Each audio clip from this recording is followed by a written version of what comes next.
Kia ora, good morning everyone, Richard Wong here, welcome back to the channel. When Panasonic launched the Lumix S9, the reaction was a bit mixed. Some people felt it was missing features like an EVF or a mechanical shutter. And yeah, I would love to have those features too. But despite that, I still took the S9 with me on a family holiday to Taiwan and Japan. I paired it with the Lumix S 18-40mm that was released a few months later on, and I find it great for travel. That said, as someone who loves prime lenses, I've always wanted a compact prime that truly matches the small S9 body. And I felt that's a bigger shortcoming than the missing EVF or mechanical shutter. I ended up buying the Sigma 45mm f2.8 and paired it with the S9. It's compact and it has great build quality. But I do wish the maximum aperture was a bit faster, and I'm not super happy with the close focus performance. I mean, it can focus very close, but it's really quite soft when you take close-up photos. Last year, TT Edison released a compact 40mm f2 autofocus lens for L mount. While there are a few flaws, partly due to its very affordable price, it's been one of the best options for L mount shooters who want a compact everyday prime lens. But now, we have a new choice. Panasonic has released their own 40mm f2 lens, a very compact lens with a f2 aperture and some of Lumix's latest technology. So let's take a closer look and see if this is the lens many people have been waiting for.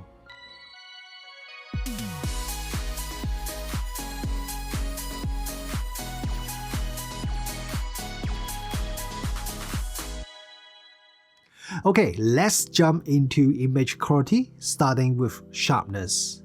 The camera used here is the Lumix S9, which I think a lot of people will pair with this lens. Looking at the center first, the center is already very sharp, wide open at f2. In fact, it is so sharp that stopping down doesn't make a huge difference. At least until around f11, where diffraction starts to soften the image. Now looking at the corners.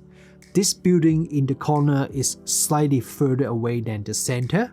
It's not a perfectly controlled test, but even at f2, the corner sharpness is still acceptable and very usable. Stopping down gradually improves the corner sharpness, and by f4, the corners are very sharp.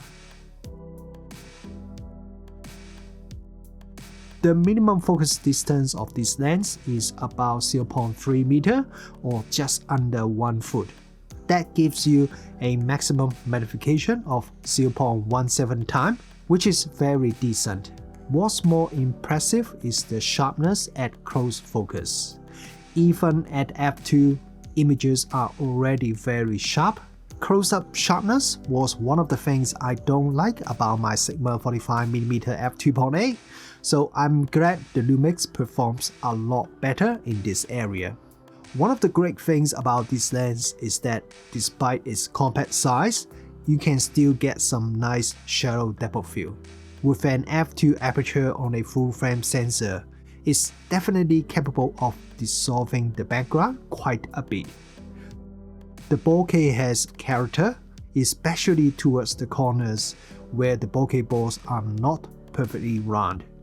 I quite like it myself, but it's subjective, so let me know if you like it or not. With vignetting correction enabled, there's only a small amount of vignetting even at f2, and it's barely noticeable by f2.8.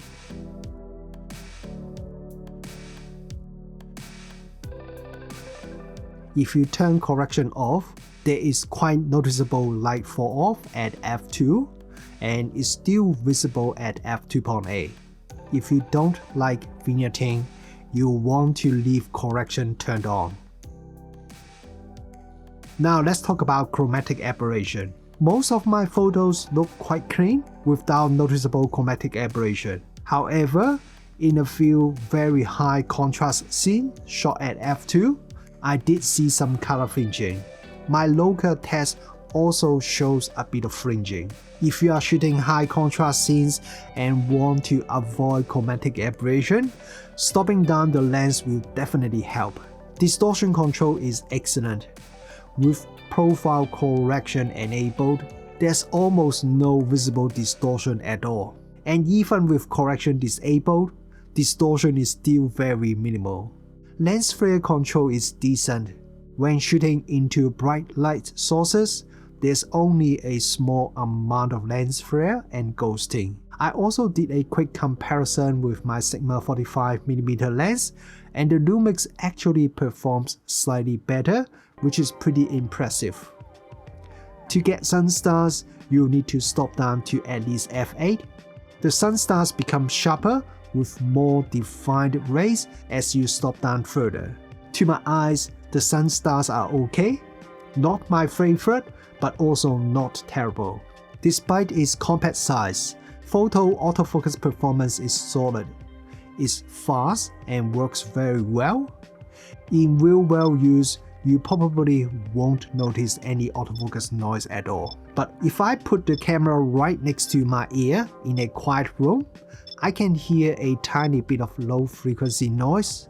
It's slightly louder than the Lumix f1.8 primes, which are virtually silent, but is quieter than the Sigma 45mm f2.8, which isn't loud to begin with. For video, autofocus performance is fantastic. When I tested with the Lumix S9, it delivers very smooth and responsive autofocus.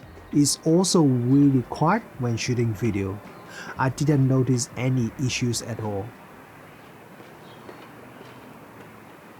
Since the lens can also focus quite close, which makes it great for close-up shots of people, and it handles quick focus changes to distant subjects very well. As for focus breathing, there is some, which isn't surprising for a lens this compact, but even in my usual 1m to 20m test, it's not too bad, better than I expected. Now let's talk about the design. First of all, this is a very compact lens. When Lumix designed their f1.8 primes, they used a unified body design. That means the body of those prime lenses are exactly the same size, and also the filter is the same size. And because the size and the weight distribution of those lenses are very similar, it makes it very easy to swap those prime lenses when used with gimbals without having to rebalance it every time. This new 40mm lens follows a similar philosophy. Its body is identical to the 18 to 40mm lens, same length, same size, same 62mm filter thread. It weighs just 144 grams, so it's slightly lighter than the 18 to 40mm zoom lens. Paired with the Lumix S9, it's an incredibly compact setup, especially considering this is a full-frame f2 autofocus lens. The body is made of plastic, typical of Lumix S lenses, with a metal mount.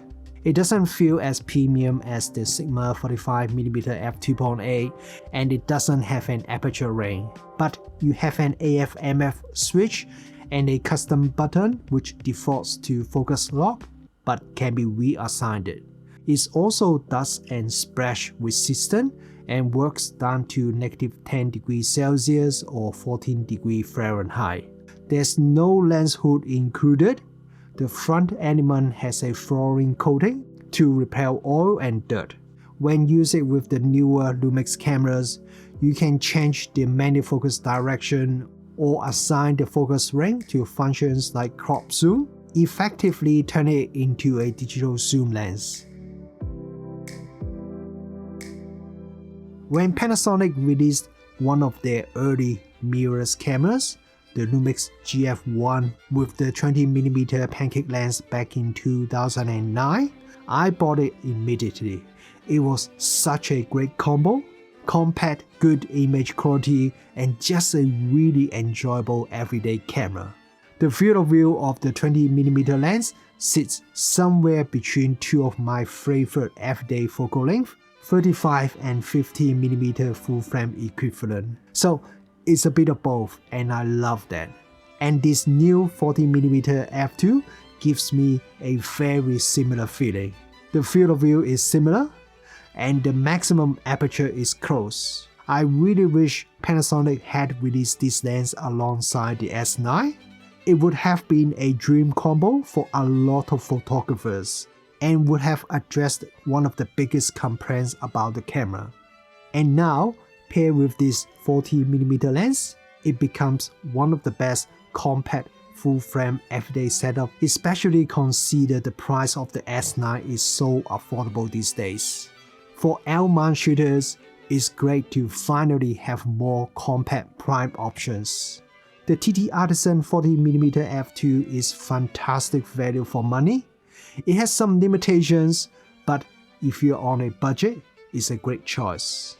On the more premium side, you now have this Lumix 40mm lens and the Sigma 45mm f2.8. The Sigma is a tiny bit larger, a bit heavier, but it has a very nice solid metal build and an aperture range, so it gives you excellent shooting experience.